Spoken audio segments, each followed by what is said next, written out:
Hello, everyone. It's Friday, January 28th. Today's my wife Kathy's birthday, and we celebrated in the State of the State last night. I'll get to that in just a few minutes, but the sad part is we've lost another 69 people in the state of West Virginia. It's just tough stuff, and really, really tough on these families and all these people's loved ones. So please join me with prayers. Please absolutely don't let these people just become a number. We've lost 5,743 people. It'd be awfully easy just to chalk them up to a number, but they're not a number.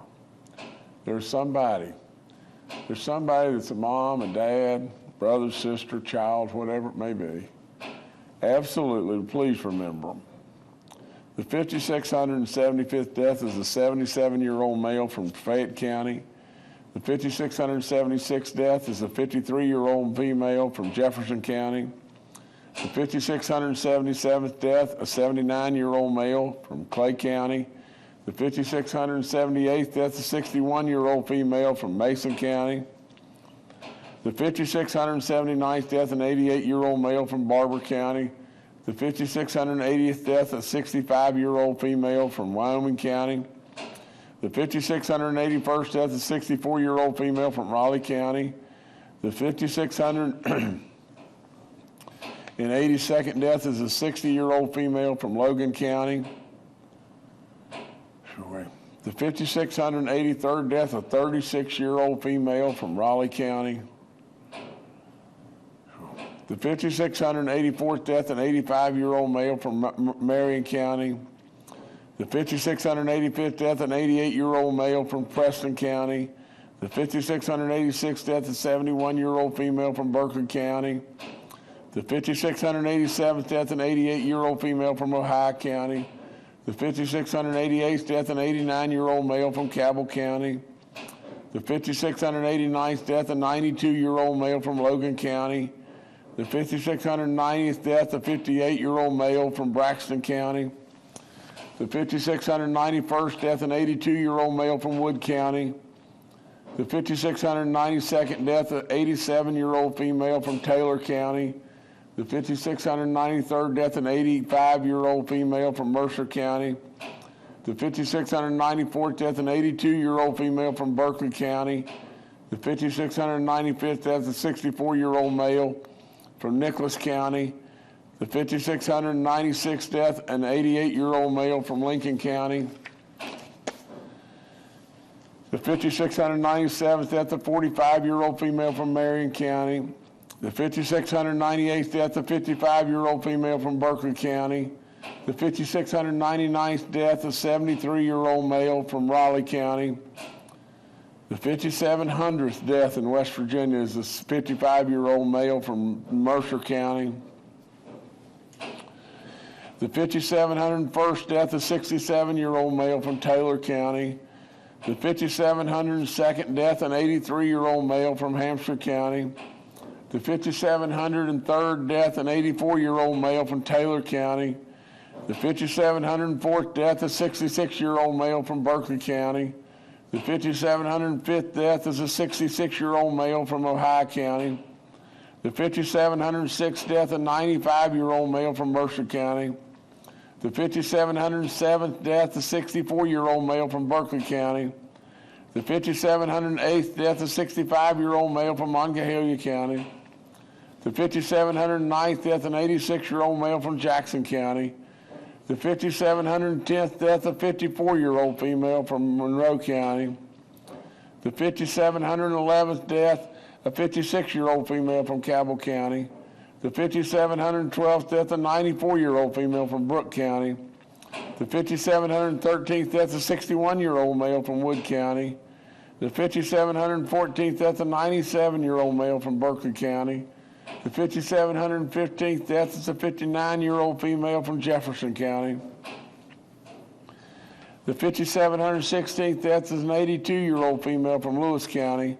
The 5,717th death is a 67-year-old male from Mercer County.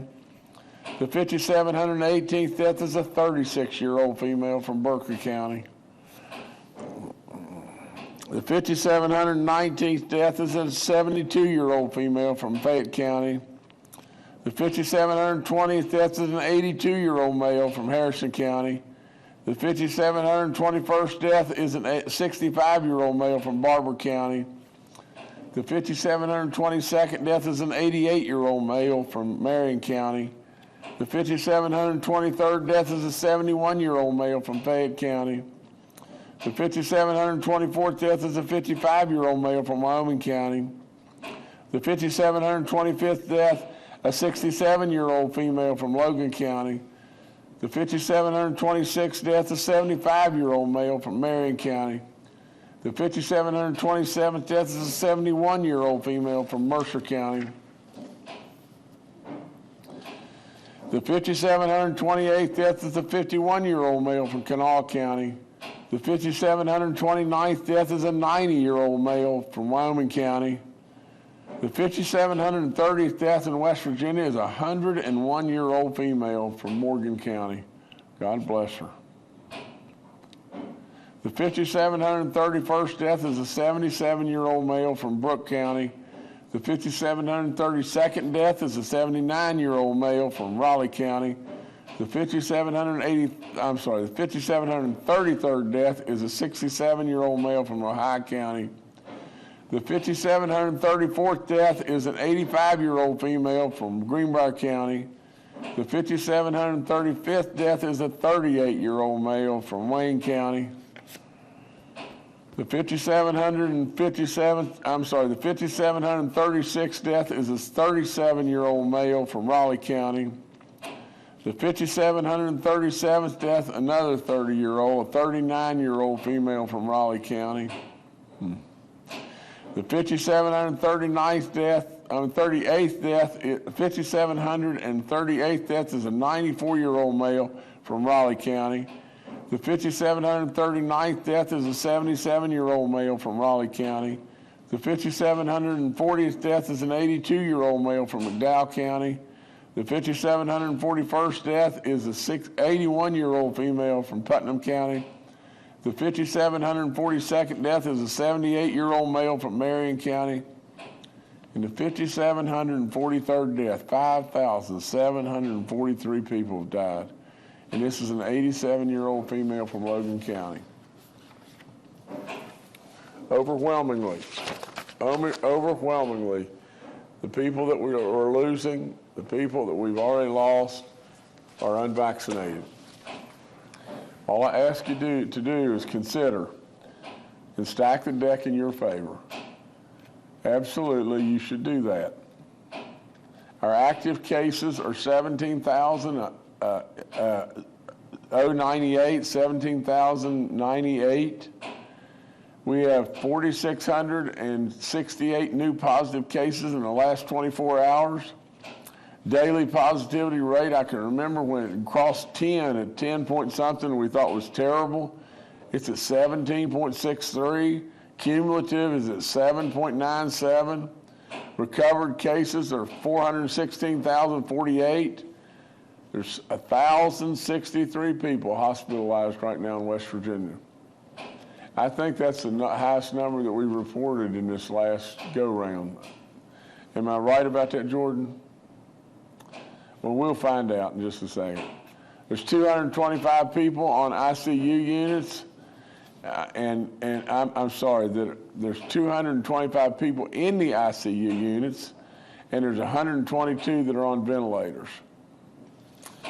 If you look at our map, you know, we're still coming down a little bit on our red counties. We were, for all practical purposes, mostly all red the other day. I told you that the FDA has discontinued 2 of the types of antibodies, you know, in regard to this this different variant, this Omicron variant that we have, and they've done that because they're absolutely positive that it will not work.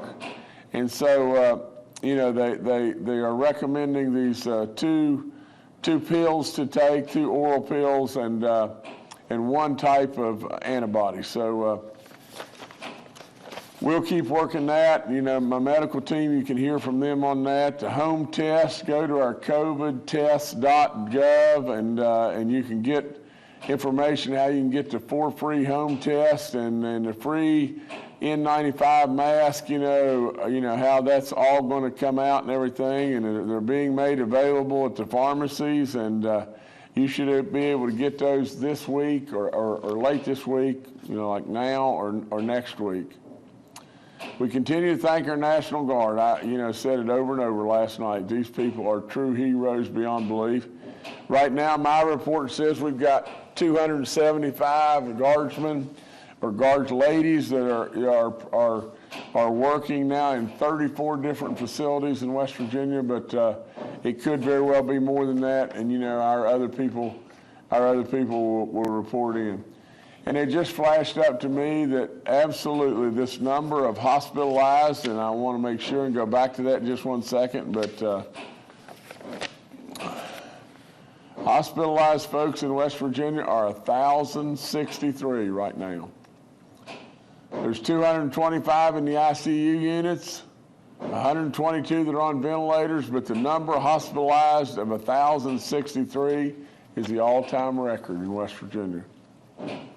Well, if it's an all-time record in West Virginia, what are we doing?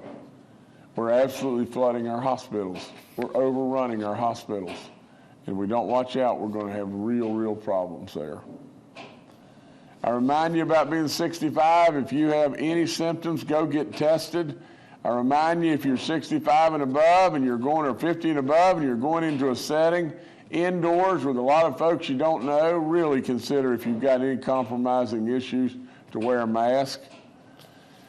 I have told you over and over about getting your booster shot. I do not understand it. I do not understand how in the world people could not get their booster shot. But we've got a lot of folks out there that haven't gotten it, and that's a big time mistake.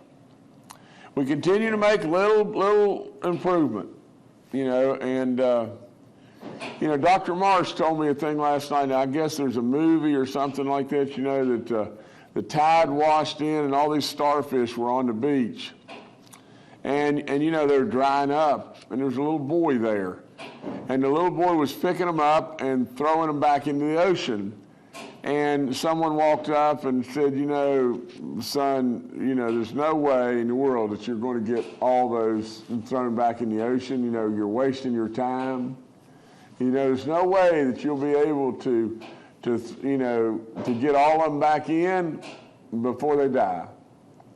And basically replied, I know I'm not, but I'm going to get some. And that's paraphrasing what was said, but that's all I know we can do. We know we can't get all of them. There's no way. Some people just are not going to take a shot, period. Some people are going to get sick, and a bunch more people are going to die. But we can save some. Our numbers on 18 and over now have gone from 70.1 to 70.2. They just drag and drag. Last time I think we were here, we were at 70.7. Now we're at 70.8% of the people 18 and above in this state that have had at least one shot. It's getting better. It's not nearly fast enough for any of us, but it's getting better. So we'll just keep trying to save those that we can. All the information on the COVID vaccine lines up. I encourage you about taking advantage of the free testing. I always thank Fruth and Walgreens for all that they've done. We've got 156 outbreaks in our long-term care facilities, 1 outbreak in our churches. Get this number in corrections, overrun. 804 inmate cases at 27 facilities and 257 staff cases. In corrections today, we have over 1,000 people with COVID right now. These people have done phenomenal work, and they're going to work as hard as they possibly can to save every single one of these lives, because that's just how good that they really are. The flu vaccine, I remind you to take it. Absolutely, you can do that. At the same time, you're getting the COVID test. The rental program, whether you be a renter or a landlord, I ask you to please call us. Please see if you qualify. I remind you about giving blood. You know, last night I delivered my sixth, and it's hard to imagine, my sixth State of the State address.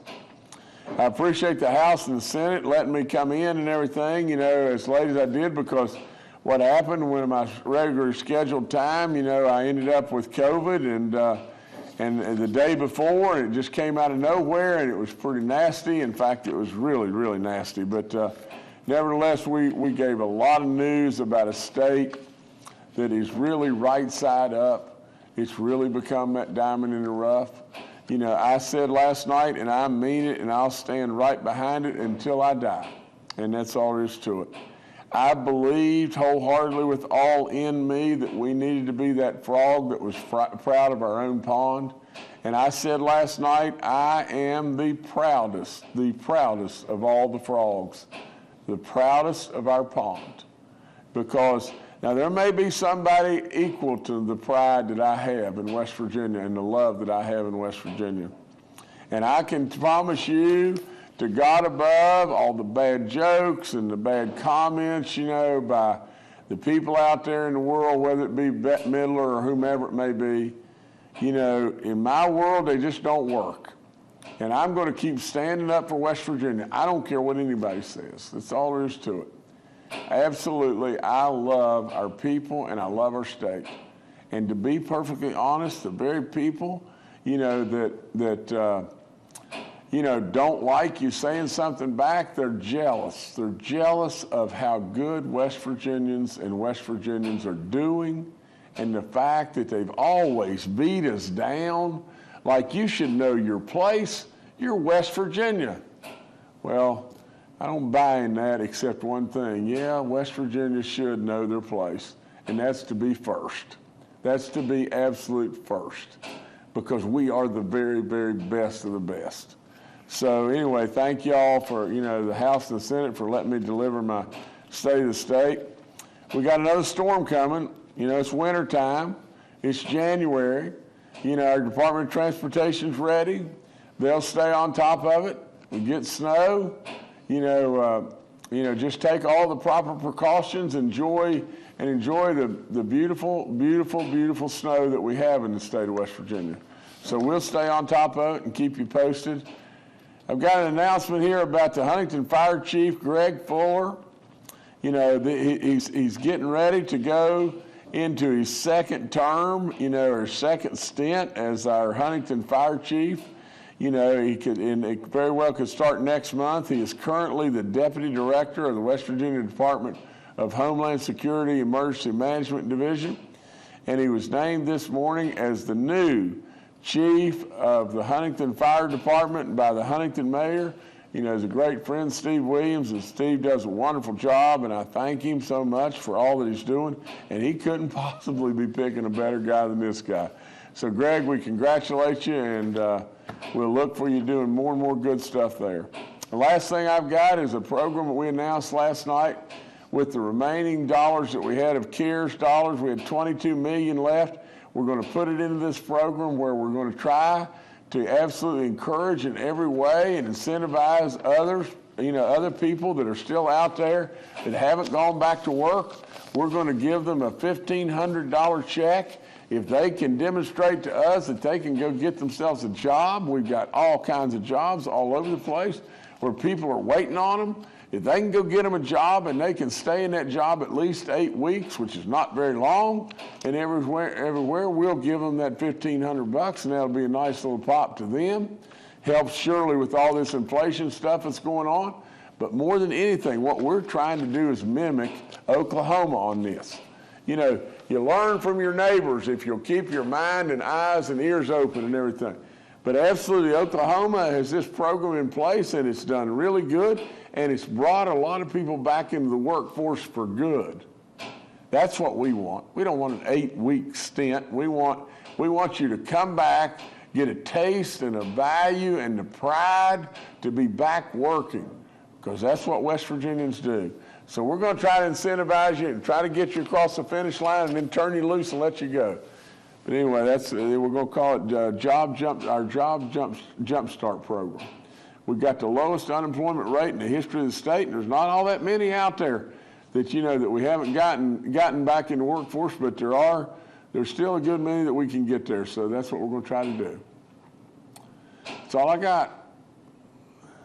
All right, thank you, Governor. Let's now go to Dr. Clay Marsh, our coronavirus czar. Good afternoon. And reinforcing some of the very important points that the governor has made, we know that we have now seen the highest number of West Virginians in West Virginia hospitals with COVID-19 over the past 2 days that we've seen at any other time in the pandemic. And when we look at our cases, it looks like we may be starting to plateau and maybe even start to go over the sort of the coming downside, although that may be premature, and we'll see how things unfold coming up in the next several days. But we know that there's always a delay between the cases starting to come down and the number of hospitalizations and the severity of illness, and then finally the number of deaths. So it's still really important, as the governor has said many times and said again today, that we try to protect ourselves in the most beneficial way. And by doing that, we protect each other and we protect our hospital capacity, which is really vitally important. I want to spend my time today talking about the impact of booster shots and for vaccines for people who are both have normal immune systems and who have abnormal immune systems, people that their immune systems don't work very well. And when we look around the world and look at the US, we see that 99% of the people who are dying of COVID-19 in the US and in Switzerland, as two examples, are unvaccinated. And we see that in Switzerland, the people that are fully vaccinated and boosted, if you go through age 70, there's not been anybody that's died of COVID-19. So I think it's really important for us as we look at the benefit of full vaccination and boost, that we keep that in mind, because that is the way that each one of you, each one of us can run to the fire and pull the rope in the same direction and try to reduce this surge on our hospitals. And very simply, people who are over 12 years old, who are 5 months from their second dose of Pfizer for the 12 to 18-year-olds, or Pfizer Moderna for people over 18 years old, are eligible to get boosted. And boosting, as we've talked about, makes the biggest difference in reducing the risk of death, reducing the risk of hospitalizations, and reducing the likelihood that we're going to overwhelm our hospitals right now. And so that's true for everybody. In people that are 12 to 18 years old, boosters are available, but just in the Pfizer vaccine, over 18, Pfizer, Moderna. And a booster dose is a dose that is important after the first series of vaccines, so that you give the immune system an extra boost or an extra opportunity to become re-engaged with that critical part of the vaccine, which allows us to have the most active immunity if we get infected with COVID-19. So a boost is really as it sounds, which is an augmentation of the immunity you got from your first 2 doses of the vaccine, so that your immune system is as active as could possibly be. So if you get infected with COVID-19, you can keep from getting sick, keep from going to the hospital, keep from dying. Now, in people whose immune system don't work well, whether that's because they're getting chemotherapy, whether it's because they have a genetic problem, whether it's because they're taking drugs for their rheumatoid arthritis or other inflammatory illnesses, then people who are immunocompromised, it's been clearly shown that they benefit from 3 doses of vaccine, which are the third dose separated by 28 days from the first 2 doses. So if you get Pfizer or Moderna, and you're immunocompromised and fit into that category, then 28 days later, you're eligible and you should get another dose of vaccine. That's not a boost, that's a third dose, because we know that people whose immune systems are kind of sluggish, it takes them more stimulation to be able to mount that immune response. And just like the people who have normal immune systems, 5 months after that, then they are also eligible for a booster, which is that reactivation of the immune response. So this is really confusing, but everybody in West Virginia over 12 years old, and particularly let's deal with the 18-year-olds, everybody in West Virginia after 2 vaccines is eligible for a booster, and we know the booster makes a huge difference. Everybody who is immunocompromised, who fits under that banner, as we discussed, is eligible to get a third dose of Moderna or Pfizer if you're over 18, or Pfizer if you're over 12, that allows you, or over 5, I'm sorry, allows you to get that third dose, which is important to stimulate your immune system because it's not as active. And then 5 months after that, you are also eligible for a booster. And we know that the boosters are critically important right now. So we really call on all of our citizens to please get vaccinated if you're not, so important, but also please get boosted because we have so many people in our really highest risk age categories, over 65, over 50, who only about half of you have chosen to get boosted. And right now, it's so important for us to protect ourselves, protect our hospital, protect our state. And this will pass, but we want it to pass with as few West Virginians suffering and dying, and as few hospitals having more and more problems taking care of the people's problems, people's illnesses that we have done, I think, relatively well during the pandemic and want to continue to do well until this is over. Thank you. Thank you, Doctor. Next to retired Major General Jim Hoyer, the director of our Joint Interagency Task Force. Good afternoon. Antibody deliveries were achieved this week as of today. That's 312 courses of Sotrovimab that we received, and those will go quickly based on the demand for those. As the governor pointed out, significant support from the National Guard to a number of facilities actually just came from a discussion with the Interagency Task Force folks. An update to those numbers: 39 facilities now, 4 long-term care facilities, the West Virginia Veterans Home, some of our state hospitals, to include our 2 psychiatric hospitals, are receiving support.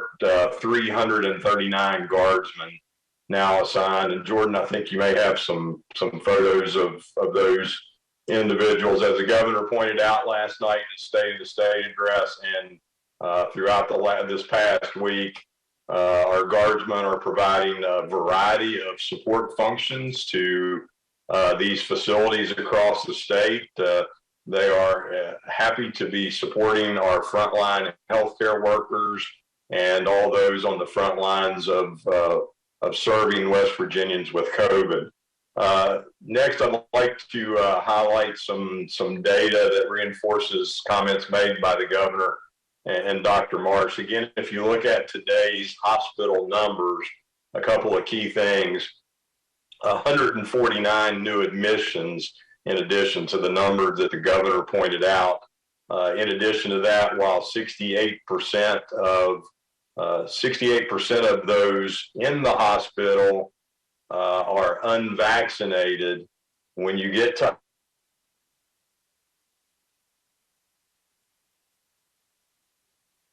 looks like General Hoyer may be having some connection issues, so we'll move on now to Secretary Bill Crouch with the DHHR. Good afternoon, everyone. I want to mention that we have a new tab on the dashboard this morning called Outbreaks. That tab includes information related to long-term care and to our correctional facilities. We've been posting this data regularly, but in different places on the dashboard until now. So they're now located under the same tab. The two data sets are different as far as collection dates. Jordan has that up for you to see. The long-term care facility information is updated weekly by the long-term care facilities, and that is updated on Friday. The correctional facility information is updated Monday through Friday daily. So we continue to try to put as much information as we can on the dashboard to keep folks informed of what's going on in the state and with this pandemic. Thank you, Jordan. Thank you. And General Hoyer, I believe we got you back if you want to finish up. Yeah, so the good news is, Governor, my generator works. The power went out, my generator kicked in. So as I mentioned, 149 new admissions to the hospital as part of those numbers the governor pointed out. But the key thing that we really got to look at is 89% of the people on ventilators in our hospitals are unvaccinated. Once you get into the hospital, whether it was Delta or now Omicron, if you go to the ICU or you go on a ventilator because of pre-existing conditions, you are in serious, serious circumstances. So again, to reinforce the governor's point, Dr. Marsh's point, getting those vaccinations and getting those booster doses, if you are over age 50, our data shows that you are much more protected and much less likely to suffer significant circumstances. Another number to point out, and the unfortunate number that the governor pointed out earlier, we are showing that we are on a path to, by the middle of February, to reach 6,400 fatalities related to COVID, 100 times what we originally anticipated with the number of 64. And I just did a little bit of math earlier. You go back and take Upper Big Branch and the unfortunate circumstance of the 29 miners that we lost in that. When we hit 6,400 West Virginians lost to COVID, that is the equivalent of over 200 incidents. And get vaccinated and get your booster doses. Thank you. Thank you, sir. Dr. Inamjad is also joining us today and is available for questions. We'll now go to questions from members of the media. The first today from Mark Curtis with Nexstar Media. Good morning, everyone, or good afternoon. It was a long day yesterday. I haven't had a lot of sleep, as I'm sure you guys haven't either. Governor, I do want to go back to last night because there's been some blowback today. I was listening to Hoppy Kercheval's show, and a good number of people called in or texted and were critical of the baby dog appearance last night and the Kiss My Hiney reference to Bette Midler. Talk about that and why you felt some people feel it was inappropriate and bad taste, especially since you're the chief executive of the state, but I'll let you defend what you did last night.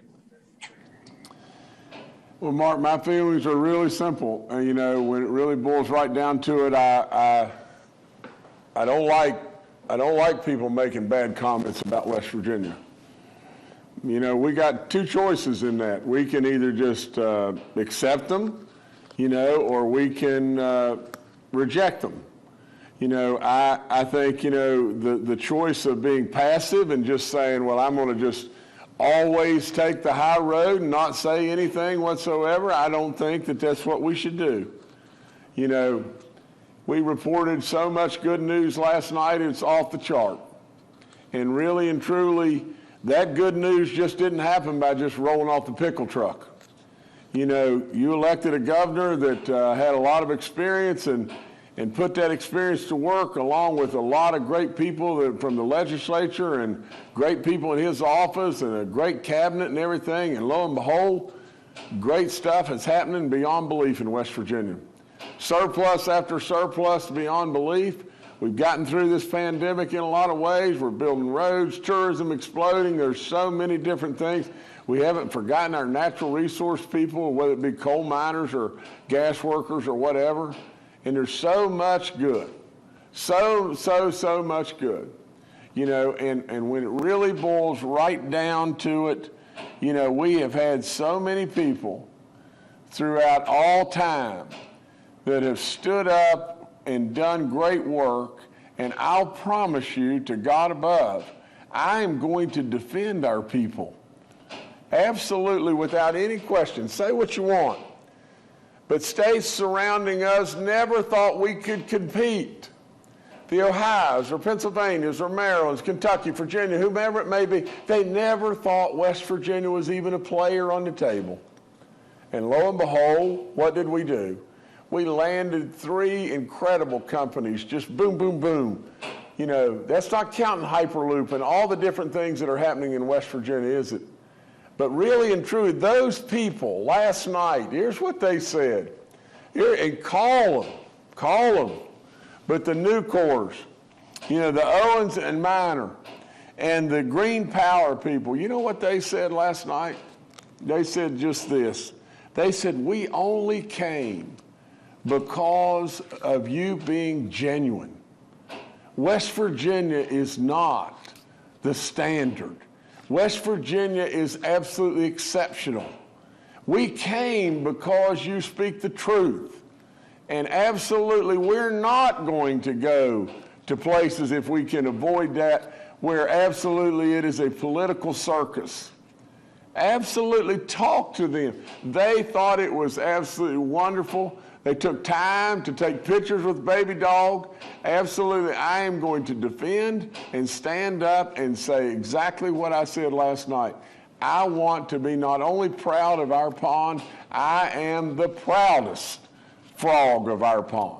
And I am not going to back up in any way. And it's a shame. It's a shame when people just dive in the ditch. They say, oh, gosh, dag, you know, I wish he hadn't done that. I wish he hadn't done this. And I just ask you to ask yourselves, if you're taking that position, what have you done? What have you done? Really, at the end of the day, it's easy for me to measure what I've done. You know, absolutely, I'm going to keep doing it because I love our people. And I am that proudest frog, and I believe in our people, and we got the very best of the best, and we're going to keep on trying to help everybody we possibly can in this state. And so I'm not backing up a bit. The Bette Midlers of the world can sit and say we're illiterate and we're backward and all these terrible things. Absolutely, they can throw rocks, but they're not going to throw rocks at my people if I can help it. Because absolutely, I'm not going to stand idly by and just say, okay, that's good enough. That's good enough. And really and truly, I thought, you know, I mean, I could have said a lot of different things about that in a lot of different ways and everything, but really, there we are celebrating the diamond that I knew we were. We are celebrating a West Virginia like nobody's business. A West Virginia that is absolutely running like crazy and has become the envy of the nation in so many different ways, and people are jealous. They want us to be back like we were. I ran for this office and put sign after sign up and said, are you tired of being 50th? Absolutely, we're not that anymore, are we? We're absolutely just flat killing it in West Virginia, and we want to just keep more and more and more goodness coming. To the Bette Midlers of the world and everything that want to cast rocks, if they cast rocks at my West Virginians, I'm going to cast rocks back. Like it or not like it. That's all there is to it. I'm too proud to not defend our people. All right, thank you, Mark. Next to Kenny Bass with WCHS and Fox 11. Hi, thanks for taking my question. Couple of things. One for Governor Justice. Have you heard back from Bette Midler yet? And if so, what does she have to say? But probably a little bit more seriously to Dr. Marsh. I'm a little bit out of my element here, Dr. Marsh, so forgive me if I don't characterize this exactly properly. But Dr. Amjad asked earlier this week in a tweet that remdesivir, I think it's called, should be able to be purchased at will at any facility to fight COVID. And she was been told by HHS that only hospitals can purchase it. And she contends hospitals were maybe too overwhelmed to administer it. And so it's a red tape problem for her. But then there are people who counter that with saying that there are studies that, particularly one, the New England Journal of Medicine in 2019, it was an Ebola study and they contend that the only reason that the medication is being used because it has a $3,000 price tag and a 20% bonus paid to Medicare, and actually it's killing people. So can you talk about the efficiency of this medication, about the red tape that you need to cut through to get it, and how do you answer people who cite a 3-year-old study in the New England Journal of Medicine and make those types of claims about it? Thank you. Well, Kenny, before I defer to Clay, let me just say this. I haven't heard from Bette yet and everything, and I'd welcome her call at any point in time and welcome her to come to West Virginia and see just how great this beautiful state really is and how good the people really are. The other thing I'd say this, and really for those that look like they're having a bowel movement or something and can't understand what's going on, I'd say this: in life, smile a little bit, have a little bit of fun. I mean, for crying out loud, Baby Dog and what we were doing there is just a little bit of fun and everything. And we didn't like what was going on with Bette Midler, and we didn't like what's going on with a lot of people with these bad jokes and everything, and I don't like that. That's for dadgum sure, but you still we want to be respectful of all and have a little fun. For crying out loud, all this stuff is tough enough. We absolutely have success beyond absolute belief in West Virginia going on right now. And if we can't enjoy that a little bit, and we can't enjoy seeing a little Baby Dog and laugh a little bit, we're not much. And and now I'll defer to Dr. Marsh. If Dr. Marsh, you could answer, please. Thank you, Governor, and thank you, Kenny. So Kenny, there was a recent study that was published, and I believe it was in the New England Journal, although maybe it have been in another very highly ranked medical journal, that demonstrated that remdesivir, when given over 3 days as an infusion, 200 milligrams day 1, then 100 milligrams on day 2 and day 3, in people who had COVID positivity and had high risk for hospitalization, that remdesivir reduced hospitalization by about 90%, which is the same benefit that the monoclonal antibody sotrovimab gives people who are in that same situation, which is the same benefit that the Paxlovid, the Pfizer pill, if taken within the first 5 days of symptoms, gives people as well. So remdesivir has been repositioned not only as a drug that may have some benefit in people with COVID who get sick enough to be hospitalized, but really its great benefit appears to be preventing people who are at higher risk of hospitalization who test positive from going to the hospital. And we just had a call this morning with the West Virginia Hospital Association and all of the large hospital systems in West Virginia, and they are ordering remdesivir and they are administering remdesivir. The challenge, again, is in the amount of resources that is needed to administer 3 different days worth of infusion, and the fact that hospitals are already overloaded. And we as a leadership team are certainly working with them, working with our community health centers and fairly qualified health centers to also look at other opportunities to infuse this. But we want to make sure that we have a full supply of all of the tools in our belt right now to try to help reduce the number of people at high risk for going into the hospital who test positive for COVID-19, so that we continue to try to reduce that surge on hospital capacity, which, as we talked about earlier, is a significant concern for us. Thank you. All right, thank you, Kenny. Next, we'll go to Charles Young with WV News. Hi, this is Charles Young with WV News. I want to ask General Hoyer about our National Guard support. I know the other day you said our tabletop exercise estimated that we need about 350 guardsmen. Given that we're now within 10 of that number, are we going to reassess what we think we'll need? And then I also wanted to ask if there's been any consideration of assigning National Guard members to respond to what's going on in corrections right now. Thank you. General, please, sir.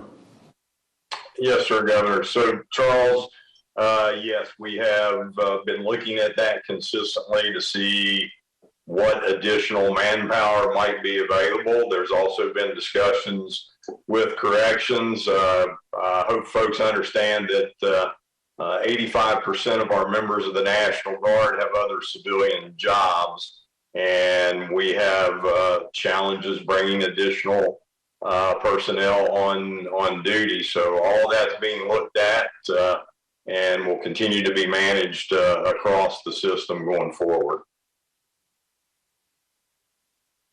All right, thank you, Charles. Next to Paul Mullen with WCBC. Good afternoon, Governor. Good afternoon, everyone. This also falls in the correctional facilities line. Our newsroom has been contacted by some who want the federal prisoners given more leeway in getting out early because of the threat of COVID. I want to get into some of the numbers at corrections. Is there a percentage of those being held that have refused the vaccine? Did they have the opportunity to refuse the vaccine?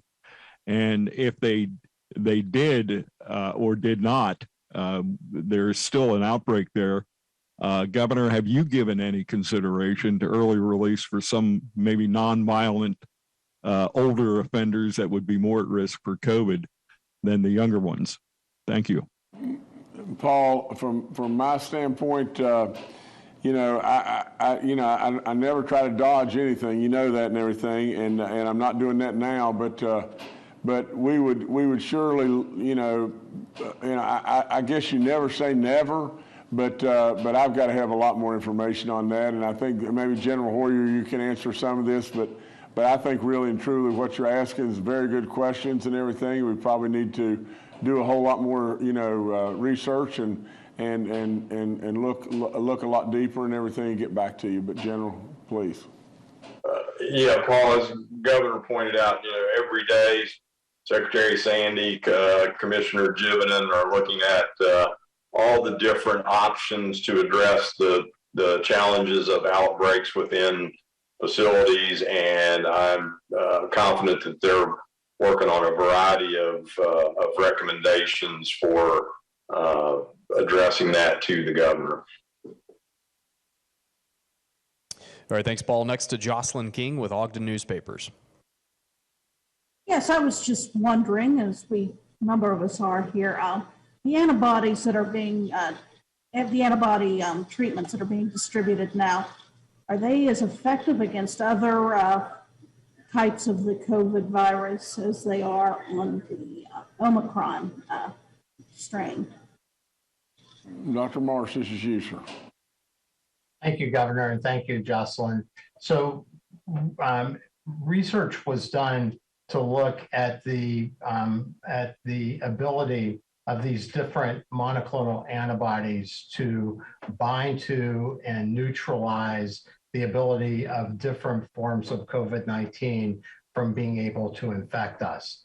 And as was previously pointed out, that the Regeneron antibody and the Lilly antibody cocktail of monoclonal antibodies worked very well against the Delta variant and were used very widely to treat people with the Delta variant. When we got to the Omicron variant, because of the very high number of mutations, particularly in the spike proteins, which, remember, the spike proteins are like the arms of the virus that bind to places, cells in our body, and that's how the virus gains entry to our body, how it infects us. And the Regeneron and the Lilly antibodies did not bind well to Omicron. And as Omicron became the dominant form of COVID-19 in the United States, 100% now of new cases virtually in the US, and now in West Virginia, 94% in our last sequencing run of the new cases of COVID-19 that we were able to sequence, then the only antibody currently that's approved for the Omicron variant is the sotrovimab, which is another antibody that doesn't bind to those same areas that the two antibodies that don't work very well against the Omicron variant binds to another area. And it's the best antibody we have to neutralize the Omicron variant, and it translates to having a protection, just like we talked about with remdesivir, of about 90% for people being hospitalized who are at risk for hospitalization who test positive with COVID-19. So the antibodies that work better against Delta don't work against Omicron. And this antibody is the one that it really works against Omicron. And now virtually all of our cases in the US and in West Virginia are Omicron. So that's a reason why the federal government said there's no reason to use the two antibodies that don't work against Omicron, and instead suggested that everybody use the sotrovimab. I hope that makes sense.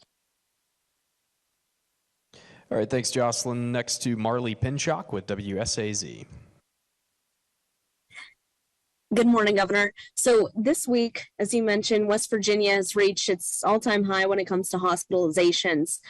Do you have any plans in the works to combat this increase? I know the National Guard has been helping out, but anything, concrete at this time? Well, let me answer this. Guys, I could defer, to the general or two doctors, but again, let's be really, really fair. Who's got the playbook? There is no playbook. We're 2 years into this. We've had to pivot and go a lot of different directions all along. We come before you over and over and over. The plan would absolutely be so simple. If we had more and more and more folks vaccinated, we'd have less issues. We know that. We know that the more we'd have vaccinated, the less people would die. But people absolutely have their freedoms, and that has founded this very country. And we need to respect and absolutely stay right on top of that and honor their beliefs and wishes just as much as we expect them to honor ours. So we fight a problem, don't we? We fight a real problem that we have. And absolutely, without any question, we have told people over and over that if we don't watch out, our hospitals are going to get overrun. We haven't, just cried wolf. We've told them the truth. Over and over and over, we've told them the truth. Today, our hospitals are absolutely almost peaked out, but they're almost peaked out by a lot of different reasons. The biggest reason is staffing. Now, with that, we stepped up and we said, we're going to absolutely backfill those issues with our National Guard. Again, we had to pivot, didn't we? Just like the general just said a minute ago, 85% of these people have other jobs. But if we've got to call them back in order for absolutely to save and keep our hospitals functional, we'll do just that. At the end of the day, we continue to watch and manage these numbers every single minute. Absolutely, we have got to know that this thing could still get really bad, really, really bad. I tried to tell you the other day, after I talked, on the briefing the other day, Dr. Marsh called me on the phone and said, I'm really worried. Now, I'm really, really worried because this thing could snap really bad. This Omicron virus is so infectious that just almost any and everyone are going to get infected if you're unvaccinated. We are absolutely worried about that beyond belief. One of the lead officials in the Trump administration here months and months ago predicted exactly that. Exactly what I just said, that maybe, just maybe, the overwhelming majority of those that are unvaccinated are going to get this in one form or another. We'll end up with a run even bigger on the hospitals. And we'll have to pivot and we'll have to handle it. It won't be easy, but we'll handle it some way, somehow. And we'll get through this some way, somehow. To absolutely sit here and tell you, we got a plan for rock solid certain it's going to work no matter what, anybody that would tell you that would not be telling you the truth. You've seen so many different gyrations that have come out of Washington. They've told you everything in the world, but we haven't done that. We've told you the truth. We have absolutely told you the truth, and absolutely by the blessings, and I mean this, by the blessings of God above, we've hit the right buttons at the right time. There's no guarantee. There's no guarantee. But we're going to keep at it. We're going to keep watching these numbers, and we're going to manage this thing. We're going to get through this. All right, thank you, Marley. Governor, I'll turn it back to you. Well, I always make my notes, don't I? And I started off with Dr. Marsh talking about getting the booster shots. And Dr. Marsh, I hope you're still on, and I hope you'll jump in and if I misquote this. But I think Dr. Marsh said in the country of Switzerland today that for the most part everyone is vaccinated and everyone is boosted. And I think that he said in the last recent times there has been zero deaths from at a younger age all the way up to age 70 in the country of Switzerland. Is that correct, Dr. Marsh? It is, Governor, for people that are fully vaccinated and boosted. And that comes from Eric Topol, who's an expert in this and he's very good with data. So that's right. Now just think about that. Let's just stay with that just 1 second. Here we've got our coronavirus czar. We've got the most educated doctor, professional on the planet. A superstar beyond belief, and God knows blessed are we to have that man. And he's telling us that in his research and everything, a country, Switzerland, has everybody vaccinated and everybody boosted, and zero deaths of people up to the age of 70 years old for a significant period of time. We know what the answers are.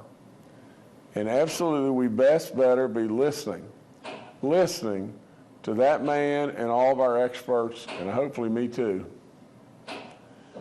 General Hoyer tells us that now we have 39 facilities and 339 guard members that are working, in all these different facilities. He also tells us of a number of 149 new admissions that just happened. Do you remember what the ideal admission total that we didn't want to go past was? Do you remember that number of admissions was 60? And when we go above 60, we got a problem. 149. 149.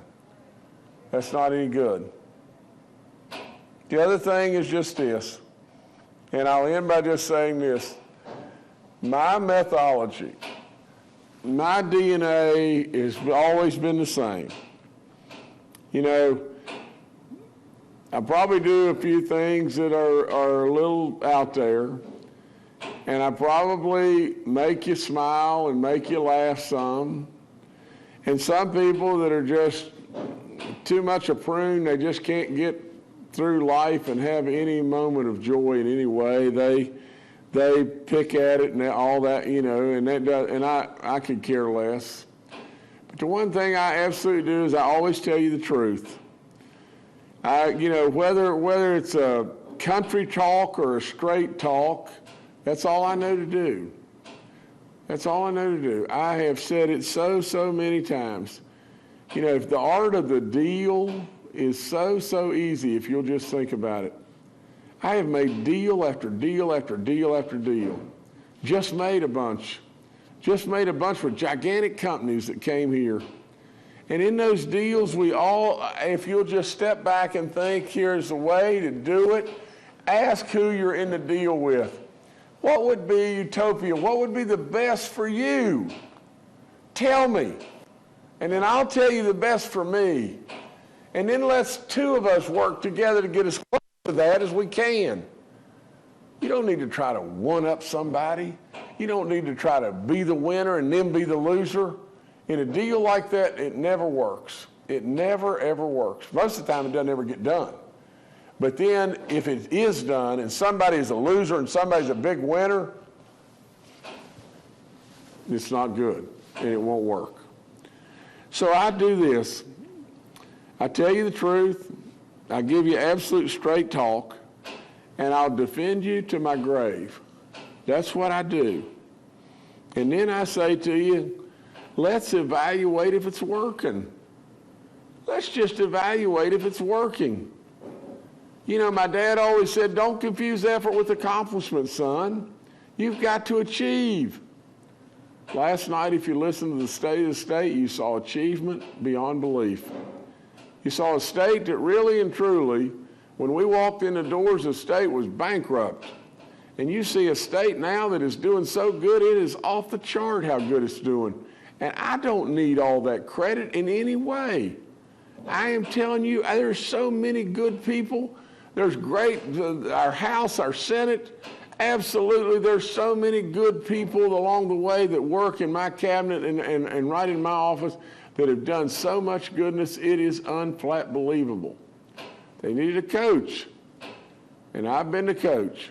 And at the end of the day, if you look at it and say, don't confuse effort with accomplishment, I say to you all day long, let's just step back and evaluate, is it working? Is it working? And for God's sakes a living, I don't see how on the planet you can look at surplus after surplus and road after road and tourism after tourism and absolute goodness and taking care of our hungry and on and on and on and not say it's working, because it is working and it's only going to get better, West Virginia. And that's exactly where I stand. I love you with all my soul, and I'm going to go to my grave with that. Thank you so much.